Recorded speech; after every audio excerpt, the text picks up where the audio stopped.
आज हम इस वीडियो में ब्रह्मा विष्णु और महेश के पिता कौन है इसके बारे में जानेंगे। ब्रह्मा विष्णु और महेश के संबंध में हिंदू मानस पटल पर ब्रह्मांड की स्थिति है। वे इनको ही सर्वोत्तम और स्वयंभू मानते हैं, लेकिन क्या यह सच है? क्या ब्रह्मा विष्णु और महेश का कोई पिता नहीं है?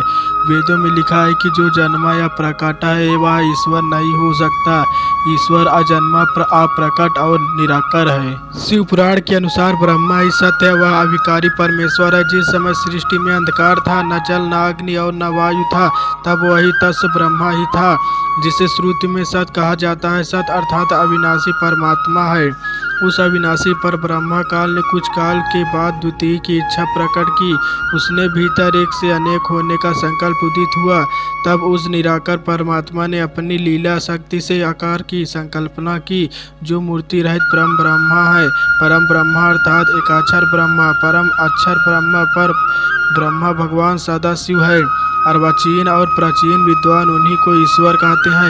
एकांकी रहकर स्वच्छता से सभी ओर विहार करने वाले उस सदाशिव ने अपने विग्रह से शक्ति की सृष्टि की, जो उनके अपने श्री अंग से कभी अलग होने वाली नहीं थी। सदाशिव की उस पर शक्ति को प्रभाव प्रकृति, गुणवती, माया, बुद्धि तत्व की जननी और विकारहित बताया गया है। वह शक्ति अंबिका, पार्वती या सती नहीं कही गई है। उसको प्रकृति, सर्वेश्वरी, त्रिदेव जननी, ब्रह्मा विष्णु और महेश की माता, नित्या और मूल कारण भी कहते हैं। सदाशिव द्वारा प्रकट की गई उस शक्ति की 8 भुजाएं हैं। पराशक्ति, जगत जननी, वह देवी नाना प्रकार की गतियों से संपन्न और अनेक प्रकार के अस्त्र शक्ति धारण करती हैं। एकाकिनी होने पर भी वह माया शक्ति संयोग साथ अनेक हो जाती हैं। उस शक्ति की देवी ने ही लक्ष्मी, सावित्री और पार्वती के रूप में जन्म लिया और उनसे ब्रह्मा विष्णु और महेश से विवाह किया। 3 रूप होकर भी वह अकेली रह गई। उस काल रूप सदाशिव की अर्धांगिनी है दुर्गा। उस काल रूपी ब्रह्मा सदाशिव ने एक ही समय शक्ति के साथ शिवलोक नामक क्षेत्र का निर्माण किया था। उस उत्तम क्षेत्र को काशी कहते हैं। वह मोक्ष का स्थान है, जहाँ यहाँ शक्ति और शिव अर्थात कलरूपी ब्रह्मा, सदाशिव और दुर्गा यहाँ पति और पत्नी के रूप में निवास करते हैं। इस मनोरम स्थान काशीपुरी की प्रतीकालय में भी शिव और शिवा ने अपने सान्निध्य के सभी मुक्त नहीं किया था। इस आनंद रूपी वन में रावण करते हुए एक समय शिव और शिवा को यह इच्छा उत्पन्न हुई कि किसी दूसरे पुरुष की सृष्टि करनी चाहिए, जिस पर सृष्टि, निर्माण, वंश वृद्धि आदि का कार्यभार रखकर हम निर्वाह करेंगे। ऐसा निश्चय करने के लिए शक्ति सहित परमेश्वरी रूप शिव ने अपने वामांग पर अमृत माल लिया। फिर वहां से एक पुरुष प्रकट हुआ। शिव ने उस पुरुष से संबोधित होकर कहा, वत्स व्यापक होने के कारण तुम्हारा नाम विष्णु और विख्यात होगा।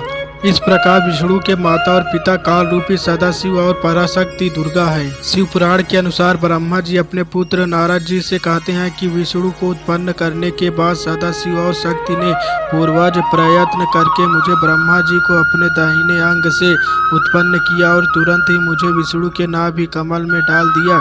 इस प्रकार उस कमल से पुत्र के रूप में मुझे हिरण्यगर्भ ब्रह्मा का जन्म हुआ। मैंने ब्रह्मा उस कमल के सिवाय दूसरे किसी को अपने शरीर का जनक या पिता नहीं जाना। मैं कौन हूँ, कहाँ से आया हूँ, मेरा क्या कार्य है, मैं किसका पुत्र होकर उत्पन्न हुआ हूँ और किसने इस समय मेरा निर्माण किया है, इस प्रकार मैं संभव में पड़ा हूँ। इस प्रकार ब्रह्मा, विष्णु और रुद्र इन 3 देवताओं में गुण है और सदाशिव गुणातीत माने गए हैं। एक बार ब्रह्मा और विष्णु दोनों में सर्वोच्चता को लेकर लड़ाई हो गई, तो बीच में काल रूपी का एक स्तंभ आकर खड़ा हो गया। तब दोनों ने पूछा, प्रभु, सृष्टि आदि 5 कर्तव्य के लक्षण क्या है, यह दोनों को बताइए। तब ज्योतिष रूप काल ने कहा, पुत्रों, तुम दोनों ने तपस्या करके मुझसे सृष्टि, जन्म और स्थिति पालन नामक 2 कृपा प्राप्त किया है। इसी प्रकार मेरे विभूत स्वरूप रुद्र और परमेश्वर हैं। 2 अन्य उत्तम कृत्य, संहार, विनाश और तिरोभाव अकृत्य मुझसे प्राप्त किए हैं, परंतु अनुग्रह, कृपा करना नामक दूसरा कोई कृत्य पा नहीं सकता। रुद्र और परमेश्वर दोनों ही अपने कृत्य को भूल नहीं हैं और इसलिए मैंने उनके लिए अपनी समानता प्रदान की है। सदाशिव कहते हैं, ये रुद्र और महेश मेरे जैसा ही वाहन रखते हैं, मेरे जैसा ही वेश धरते हैं और मेरे जैसा इनके पास हथियार है। वे रूप में वाहन, आसमान और कृत्य अस्तित्व में मेरे ही समान है। काल रूपी सदाशिव कहते हैं कि मैंने पूर्व काल में अपने स्वरूप भूत मंत्र का उपदेश किया है, जो ओंकार के रूप में प्रसिद्ध है, क्योंकि सबसे पहले मेरे मुख से ओंकार अर्थात प्रकट हुआ। ओंकार वचन मैं वाच्य हूँ, यह मंत्र मेरा स्वरूप है और यह मैं ही हूँ। प्रतिदिन ओंकार का स्मरण करने से मेरा ही सदा स्मरण होता है। मेरे पश्चिमी मुख से आकार का, उत्तरवर्ती मुख से उकार का, दक्षिणवर्ती मुख से मकार का, पूर्ववर्ती मुख से बिंदु का तथा मध्यवर्ती मुख से नाद का प्रकट हुआ। यह 5 अवयवों से मुक्त पंचभूत ओंकार का विस्तार हुआ।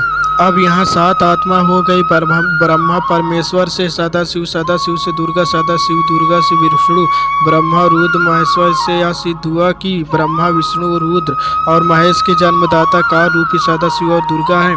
ये बातें अन्य पुराणों में घुमा फिरा कर लिखी गई है, जिसकी कि ब्राह्मण की उत्पत्ति होती है। ब्राह्मण को छोड़कर सभी पुराण और वेदों को पढ़ने की चेष्टा करें तो असल में समझ में आएगा। मनगढ़ंत लोक मान्यता के आधार पर अधिकतम हिंदू सच को नहीं जानते हैं। वीडियो पसंद आए होगा तो लाइक और चैनल को सब्सक्राइब कर देना।